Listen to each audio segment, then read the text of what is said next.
Yo, what it do les bums, ici Maxime Carabine, puis aujourd'hui, si je suis là, c'est pour vous parler de Samouraï MMA chapitre 9.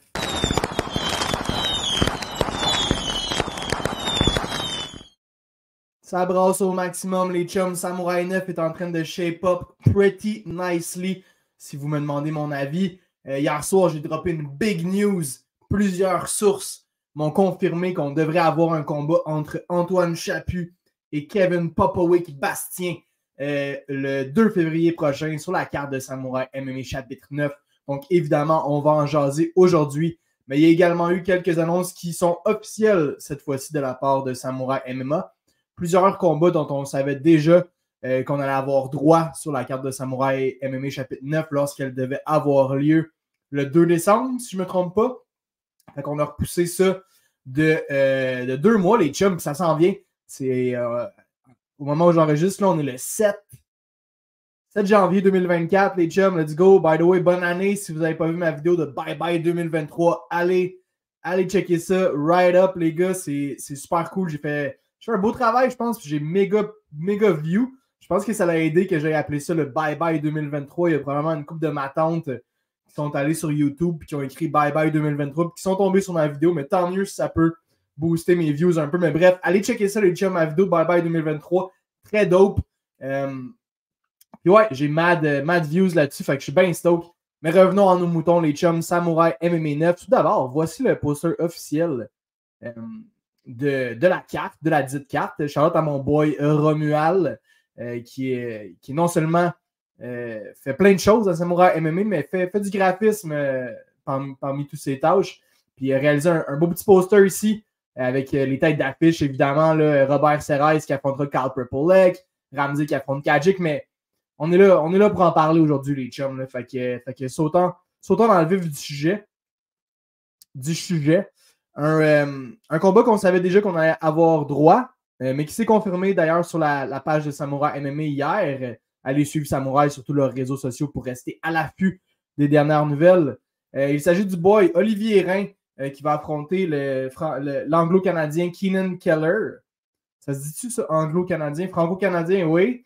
Anglo-canadien, je ne suis pas sûr. On dirait que c'est comme comes with it. Ça vient avec le territoire. Là.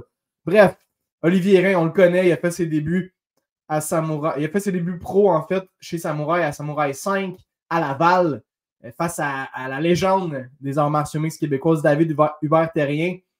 Olivier Rhin qui avait remporté le combat par ground and pound. Un excellent judoka. Olivier Rhin, bonne base en judo. Correct striking. Mais sa force, c'est vraiment le combat au corps à corps, puis amener son adversaire au sol, puis le contrôler contre la cage, puis vraiment rendre le combat dur. Ce qu'il avait su faire face à David Hubert-Terrien pour aller chercher sa première victoire chez les pros à son premier combat. Olivier Rhin qui va être de retour dans la cage de Samouraï MMA le 2 février à la TOU, les chums. Si vous ne connaissez pas la TOU, je vous invite fortement à faire vos recherches, puis vous n'aurez pas le choix de vous procurer des billets qui sont d'ailleurs en vente dès maintenant. Mais bref, on y revient. Olivier Rhin, 1-0 chez les pros, va affronter Keenan Keller, 2-3.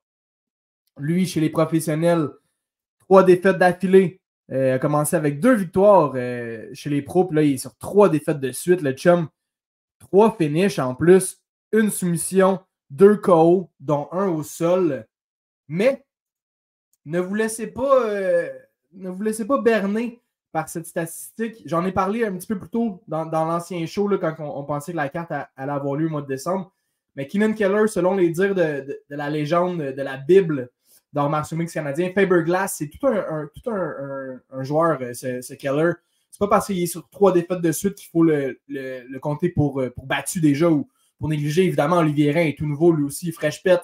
Un seul combat chez les professionnels va affronter un gars qui va être à son 6e combat chez les pros. Donc, même si Keller est à 3 défaites de suite, a beaucoup d'expérience dans la cage, dans une cage pro. Bref, pas mal plus qu'Olivier Rhin. Je pense que Olivier Rhin a une façon d'aller remporter ce combat-là. Évidemment, c'est de lutter. C'est sa force. Utiliser son judo, aller chercher des amener au sol, contrôler son adversaire. Keller, sa dernière défaite, c'est par ground and pound. Rhin, sa seule victoire chez les pros, à son seul combat chez les pros, c'est par ground and pound. 1 + 1 = 2, peut-être pas les chums, mais je vois Olivier Rhin être en mesure de donner un fight à Keller, même si Keller a beaucoup plus d'expérience que lui.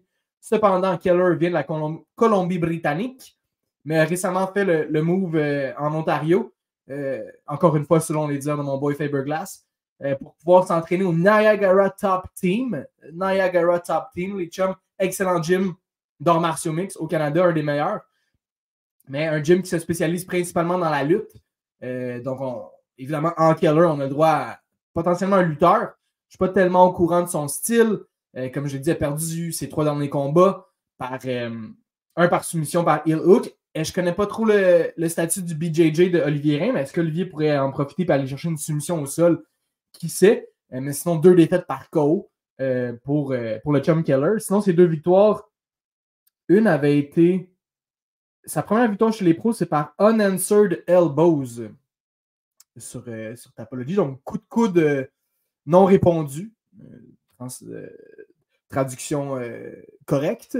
Mais qu'est-ce que ça veut dire? Bref, est-ce qu'il a été en mesure de donner plein de coups de coude à son adversaire et puis terminer le combat ainsi? Est-ce qu'il va être en mesure, Keller, d'amener Olivier Rein au sol, de le contrôler là puis de lui envoyer des coups de coude? Ça reste à avoir vraiment un beau match-up. 2 gars qui ont une bonne lutte, évidemment. Niveau judo, avantage, disons, amené au sol, Rein.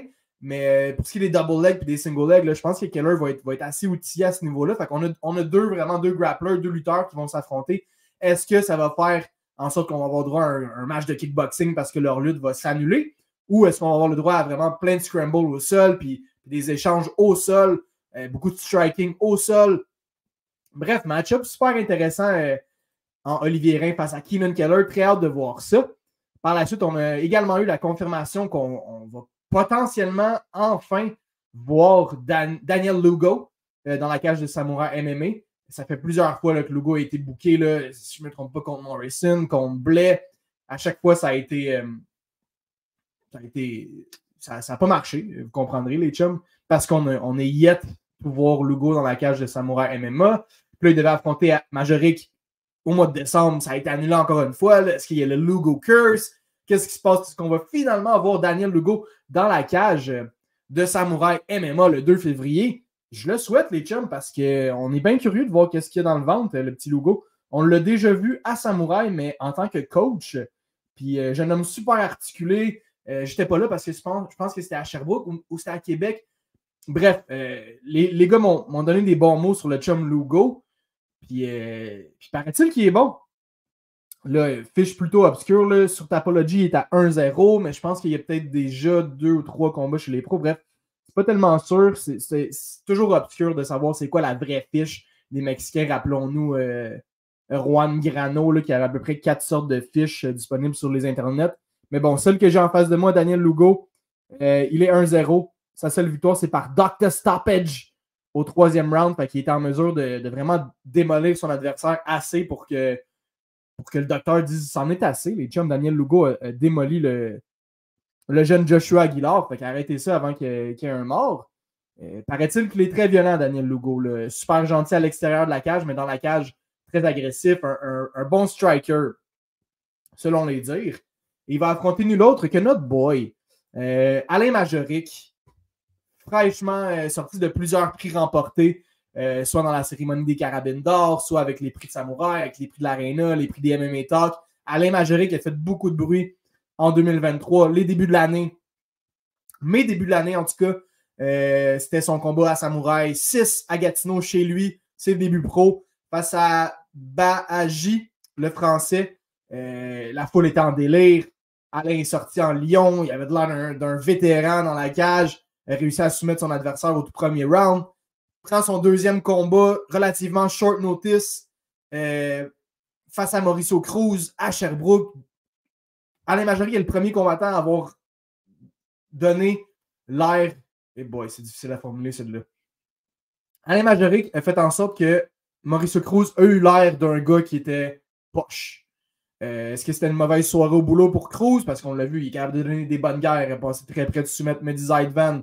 Donner un super bon combat à Samouraï 3 face à l'Ontarien dont j'oublie le nom, mais qui est super bon. Puis sinon, face à Isaac Blais, à Gatineau, quel combat de la part de Mauricio Cruz. Mais quand on a eu droit à Majoric Cruz à Sherbrooke, Majoric était à des années-lumière de Cruz en termes de striking, en termes de juste de de puissance, de performance dans la cage. Là. Alain Majoric est passé au travers de Cruz comme personne ne su le faire. C'est peut-être de même que j'aurais dû commencer. Mais bref, vous comprenez ce que je voulais dire, les chums. Seulement 2-0 chez les pros. Majoric, 34 ans, un vétéran dans la vie, mais encore tout jeune dans le monde des arts martiaux mixtes. Super bon combattant chez les amateurs, a remporté plusieurs ceintures, souvent utilisé sa lutte pour aller gagner. Et plus comme un lutteur, Alain Majoric. On l'a vu soumettre des doutes. Deux victoires, 2 soumissions chez les pros jusqu'à maintenant. Ne pas sous-estimer la boxe d'Alain Majoric qui le frappe fort. Pour un 135 livres, il est bâti comme un bœuf. Fait quoi, un super bon striking de la part de Majoric. Mais Lugo, on le sait, c'est un striker. Est-ce qu'Alain va vouloir striker avec Lugo, échanger coup pour coup, voir s'il est capable d'échanger, bref, avec le Mexicain? Ou est-ce qu'il va utiliser sa force en partant, va aller chercher de la lutte, corps à corps, amener au sol, c'est de contrôler Lugo, potentiellement pouvoir même le soumettre. Alain est très bon pour finir les combats par soumission. Fait que Majoric Lugo, excessivement out de voir ce combat-là. Croisons les doigts, touchons du bois. J'espère que Lugo, il est Joe Québec. Bref, ça va se passer à la TAU, Majoric Lugo. 3e combat confirmé par Samouraï MMA hier sur leur page Facebook. Évidemment, on le savait, celui-là aussi était censé se dérouler au mois de décembre.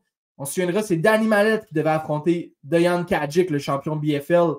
Mais Danny s'était blessé. Joe Ramsey avait pris le combat à genre 2 semaines d'avis. Malheureusement, la carte au complet a été reportée, donc on n'a pas eu la chance de voir ce que valait Joe Ramsey sur un short notice comme ça face à un excessivement bon test. Danny Mallette fut un bon test pour Joe Ramsey, il n'y a pas de doute là-dessus. Mais Dejan Kadjic en est tout un également. Bref, le combat n'a pas eu lieu, mais on est bien stoke. Ça a été rebooké sur la carte du 2 février. Puis on va aller voir. J'ai très hâte de voir ce que ça dit. Là. Dejan Kadjic, excellent combattant, un vétéran, 15 victoires, 7 défaites, 2 matchs nuls. Champion à BFL, je l'ai dit, et sur 1, 2, 3, 4, 5, 6, 7 victoires d'affilée. N'a pas perdu depuis 2018, Dejan Kadjic. En 2018, je ne sais même pas si Joe Ramsey avait commencé sa carrière amateur. C'était la dernière défaite chez les pros de Dejan Kadjic. Fait que, tellement un bon test pour Joe. Kadjic, qui est pas mal plus un striker, quelques victoires par soumission, quelques défaites par soumission, semble être un bon all-around fighter. Dejan Kadjic, très bon striker. On peut s'attendre à beaucoup de feux d'artifice. Joe Ramsey, vous le connaissez, 5-0. La star chez Samouraï MMA. Un combattant qui s'améliore à chaque fois. On l'a vu là, vraiment passer au travers Alan Girard, passe au travers Irvin Molina, passe au travers Colton Boxell. Folle, énorme guerre face à Danny Mallette. Puis juste avant, c'était son autre guerre face à Juan Grano. Quel combat! Le combat le plus bizarre de l'histoire de Samouraï. Bref, c'était incroyable ce combat-là à Gatineau. On s'en souviendra par la suite. Ramsey qui va chez lui à Sherbrooke, gagne la ceinture face à un Danny Mallette en pleine forme. Joe qui sort avec les leg kicks. Un plan de match super bien établi. Joe qui le respecte à la lettre. Fait que même si Kadjic est excessivement plus expérimenté que Joe est un super athlète. Joe apprend tous les jours. Kadjic est peut-être plus... Son niveau est peut-être plus stable, disons. Tandis que Joe, lui, ça monte à vitesse fulgurante. Est-ce qu'il va être en mesure de pouvoir, lui et son équipe, est-ce qu'ils vont être en mesure de pouvoir établir un bon plan de match, trouver les failles dans le jeu de Kadjic pour pouvoir en profiter, que ce soit les leg kicks, encore une fois, que ce soit peut-être les amener au sol, je ne sais pas, j'ai aucune idée. Ça va être quoi le game plan de Three-Headed Beast, de Joe, de toute son équipe. Ce ne sera pas facile face à Kadjic. Ce n'est pas un combat où la ceinture de Joe est en jeu. C'est plus comme un super fight parce qu'il affronte un autre champion canadien. Fait qu'on va vraiment comme savoir qui est le meilleur welterweight au Canada. Kadjic contre Ramsey, co-main event. Ça va être incroyable. Les chums, droppez en commentaire là, si vous avez des early predictions ou genre quel combat vous hype le plus. On va jaser ensemble les chums. Mais Ramsey Kadjic, ça va se passer. Qui est le meilleur 170, 175 au Canada? On va le savoir le soir du 2 février prochain. Et finalement, le main event qui a été également reconfirmé par Samouraï MMA hier pour la ceinture lightweight de Samouraï MMA, 155 livres.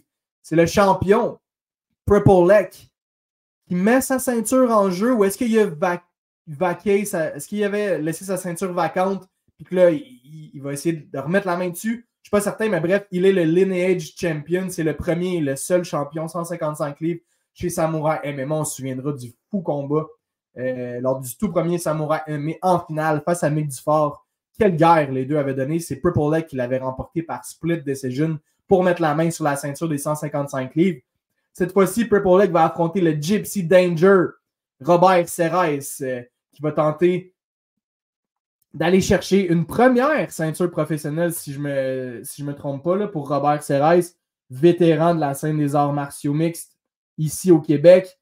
Robert qui est hongrois, mais on l'a toujours dit qu'il est un... Robert Serres, le Gypsy Danger, est un Québécois adoptif. Puis là, ben, je pense qu'il a finalement, officiellement, déménagé sa famille au complet ici, à Montréal. Fait que Robert Serres est montréalais. Toute une victoire à son dernier combat face à un excellent combattant, Xavier Nash. Robert Serres avait été en mesure de le terminer au tout premier round. Juste avant ça, c'était sa défaite face à lors de son plus gros combat en carrière face à Jesse Ronson. Robert Serres qui s'était malheureusement fait soumettre au premier round. Sinon, il était sur 3 belles victoires d'affilée chez Samouraï, Kevin Généreux, Pat Connors et Guillaume Di Lorenzi. Donc, 4 victoires à ses 5 derniers combats pour le Gypsy Danger. On le sait, le Hooks and Guillotine. Robert Serres va sortir en lion, tenter d'arracher la tête de Carl Purple Lake. Potentiellement des amener au sol pour aller chercher une soumission, mais ça va définitivement commencer en se garochant des gros hooks à gauche puis à droite. Quoique, on se souviendra contre Ronson, on se demandait si on allait avoir droit à un Robert Serres un petit peu plus appliqué, un petit peu plus patient, un petit peu plus technique. Ça n'a pas été le cas. Il est foncé en lion. Il a touché Ronson dès les premiers échanges, ce qui aurait pu tourner à l'avantage de Robert Serres. Malheureusement, Ronson, super expérimenté. Ça n'a pas été le cas. Purple Lake, lui aussi, est un vétéran, on le sait. Car Purple Lake s'est déjà battu à l'UFC. Deux combats à l'UFC. Ça a été 2 défaites, malheureusement. Une à une catégorie au-dessus face à Nordin Taleb, short notice. Purple Lake avait eu l'air super bien. Son autre défaite face à Austin Hubbard, qui s'est battu à The Ultimate Fighter l'année passée, si je ne me trompe pas. Hubbard, bref, une autre défaite pour Purple Lake. Mais c'était serré. Fait que, bref, Purple Lake s'est fait release de l'UFC, mais qui a définitivement le niveau pour être là. J'en ai parlé, affronter Mick Dufort. Après ça, perdu contre Shaolin Shane Campbell. Head kick KO sur Marco Antonio Elpidio qu'on a vu à Québec. Ça se passait à Prospect Fighters League le 22 octobre 2022. Donc, ça fait déjà un petit bout de ça. Le dernier combat. Dans le fond, ces 2 dernières victoires, Carl Purple Lake est allé les chercher par coup de pied. Sa dernière victoire lors de son dernier combat, c'était le 23 avril dernier face à Josh Henry. Donc, ça fait déjà un petit bout que Purple Lake ne s'est pas battu. Ça va presque faire 1 an. Gypsy Danger, lui, est sur une lancée. Là, on le sait, s'est battu 4 fois l'année passée. Il est en pleine forme, il s'entraîne tout le temps. Purple Lake, combattant super professionnel, va 100% arriver en forme. Donner tout un combat, vaincu Michael Dufort, qui lui a vaincu Robert Serres. On peut-tu faire des mathématiques d'arts martiaux mix? Non. Mais on peut quand même spéculer, les chums. Ça va être tout un combat, 2 excellents strikers. Robert Serres a peut-être plus de force de frappe. Puis Carl Purple Lake est peut-être un petit peu plus technique, un petit peu plus soigné, un petit peu plus crisp dans ses frappes. Fait que je m'attends à tout un combat qui va être debout. Évidemment, je pense pas que Purple Lake va amener Serres au sol, puis je pense pas que Serres va amener Purple Lake au sol. Purple Lake, Serres, Purple Lake. Vous comprenez ce que je veux dire, les chums, ça risque d'être toute une guerre. Le main event, les billets sont en vente. Je vais mettre le lien là, dans les commentaires, là, dans la description. Vous pouvez acheter vos billets pour Samouraï MMA 9 suite, les chums. À la TAU, il y a genre 1000 quelques places. C'est vraiment pas beaucoup. Non seulement il y a tous ces combattants-là qui vont être là, Robert Serres amène tout le temps shitload de monde en plus. Fait que grouillez-vous, achetez vos billets. Mais bref, si je suis là aujourd'hui, c'est parce que oui, ça fait déjà 20 minutes qu'on roule là. Mais je voulais vous parler des combats qui ont été annoncés, mais on les connaissait tous déjà, ces combats-là, avec Samouraï MMA chapitre 9. Mais hier, encore une fois, si vous n'avez pas vu sur mes réseaux sociaux, j'ai droppé une sale bombe, les chums. On a un combat tout québécois pour Samouraï MMA 9. Plusieurs sources me l'ont confirmé. Un bon journaliste ne révèle jamais ses sources. Donc, bien essayé, les chums, mais je ne vais pas dire qui m'a dit ça, mais j'avais le droit de le divulguer. Puis je l'ai fait. Je ne me suis pas gêné, les chums. Antoine Chaput affrontera Kevin Bastien Popovic. Selon toute vraisemblance, chez les lightweight à 155 livres, un combat tout québécois. À part les deux combats, tous de très bons combats, mais ça, là, quand tu as deux Keb qui s'affrontent, tu peux rarement faire mieux. Antoine Chaput, recrue de l'année, soumission de l'année, boy de l'année, tout raflé en 2023. Antoine Chaput qui a fait ses débuts pro, mais qui est déjà un des meilleurs combattants qu'on a au Québec, là, après seulement trois combats, va affronter Kevin Popovic Bastien, qui lui aussi a connu une belle année. On l'a vu à Gatineau remporter un beau combat chez Samouraï face à Faudel Bentayeb. Par la suite, malheureusement, s'est incliné à Unified, le dernier, je pense que c'est 54, pardon, à Ottawa, Unified 54. Kevin Popovic s'est fait éteindre les lumières assez violemment par un gars qu'on connaît très bien aussi ici, Pat Connors. Donc, Kevin Popovic qui revient d'une défaite assez violente face à Antoine Chaput, jeune prospect, très fort, encore une fois, un super striker, super grappler, très complet, Antoine Chaput. Même chose pour ce qui est de Popovic Bastien. Bon striking, mais vraiment plus un grappler pour ce qui est de Popovic. Allons voir le tail of the tape, les chums. Kevin Popovic, 26 ans, 4 ans de plus qu'Antoine Chaput, 6 pieds contre 5 pieds 11. 155 livres, le combat sera disputé chez les lightweight. 5 victoires, 3 défaites pour celui qui s'entraîne au Niagara Top Team et au Click MMA. Puis on a évidemment une fiche de 2-1 pour celui qui s'entraîne au Team 360 MMA, Antoine Chaput. Donc vraiment un fou combat, les chums. Je le mentionnais, Popovic est peut-être plus un grappler, vraiment des soumissions. Un sac de soumission assez impressionnant, le chum Popovic. Puis on a vu que Chaput est capable de grappler là, contre Caiolo, vraiment remporter un combat intelligent, un combat où il a voulu nous démontrer tout son arsenal au niveau de la lutte et du contrôle.